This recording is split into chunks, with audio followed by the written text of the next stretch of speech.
اپنے خاندان کے بڑوں کے سامنے ایک وعدہ کرتا ہوں اور ایک بات کی یقین دہانی کراتا ہوں کہ جس اعتماد کا اظہار آپ نے مجھ پر، میرے خاندان پر کیا، پشاور پر کیا، یہ سر کٹ جائے گا. آپ کا اعتماد انشاءاللہ خراب نہیں ہوگا. میں آپ کے اعتماد کو کبھی ٹھیس نہیں پہنچاؤں گا. کہ جس اعتماد کا، جس ولولے کا اظہار آپ نے کیا آج پشاور آ کر، تو آج یقیناً ایک اور بیانیہ بھی دفن ہو گیا کہ ہمیشہ ایک بات کی جاتی تھی کہ جی مرکز میں پختونخوا کو اگنور کیا جاتا ہے.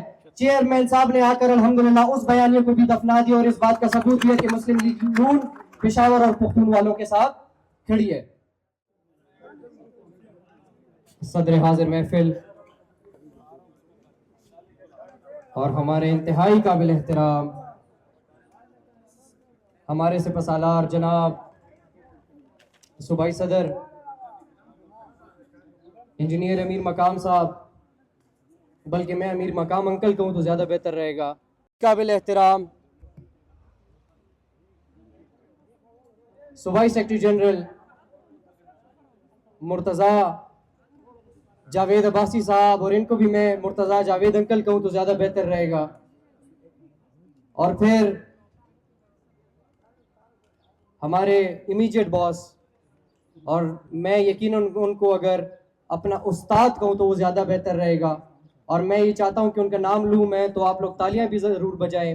چیئرمین وزیر اعظم یوتھ پروگرام رانا مشہود احمد خان صاحب، انتہائی قابل احترام، آپ سب قابل احترام ہیں. میں آپ سب کو طارق اوان کلا آنے پر دل کی عطا گہرائیوں سے نہ صرف خوش آمدید کہتا ہوں بلکہ اس ایک بات کی یقین دہانی بھی کرواتا ہوں کہ آج آپ سب نے یہاں آ کر جس پیار اور جس محبت کا اظہار کیا، میں بھی یہ وعدہ آپ لوگوں سے کرتا ہوں اس سے کئی گنا زیادہ پیار، کئی گنا زیادہ محبت ملک جہانگیر اوان کا خاندان آپ لوگوں کے ساتھ آخر تک کرتا رہے گا انشاءاللہ.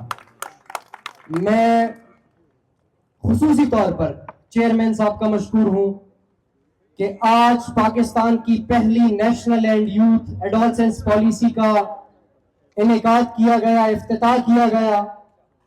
میں پورے پختونخوا کی طرف سے اور پورے پشاور کی طرف سے چیئرمین صاحب کو کہتا ہوں کہ جس اعتماد کا، جس ولولے کا اظہار آپ نے کیا آج پشاور آ کر، تو آج یقیناً ایک اور بیانیہ بھی دفن ہو گیا کہ ہمیشہ ایک بات کی جاتی تھی کہ جی مرکز میں پختونخوا کو اگنور کیا جاتا ہے. چیئرمین صاحب نے آ کر الحمدللہ اس بیانیے کو بھی دفنا دیا اور اس بات کا ثبوت بھی ہے کہ مسلم لیگ نون پشاور اور پختون والوں کے ساتھ کھڑی ہے. چونکہ مشران بہت ہیں، میں چیئرمین صاحب آپ سے اپنے خاندان کے بڑوں کے سامنے ایک وعدہ کرتا ہوں اور ایک بات کی یقین دہانی کراتا ہوں کہ جس اعتماد کا اظہار آپ نے مجھ پر، میرے خاندان پر کیا، پشاور پر کیا، یہ سر کٹ جائے گا. آپ کا اعتماد انشاءاللہ خراب نہیں ہوگا. میں آپ کے اعتماد کو کبھی ٹھیس نہیں پہنچاؤں گا. آخر میں آپ سب کا بہت شکریہ. میرا بہت دل چاہ رہا ہے باتیں کرنے کا لیکن مشران موجود ہیں. میں آپ سب کا انتہائی مشکور ہوں. پاکستان زندہ باد. اللہ اکبر، بہت شکریہ.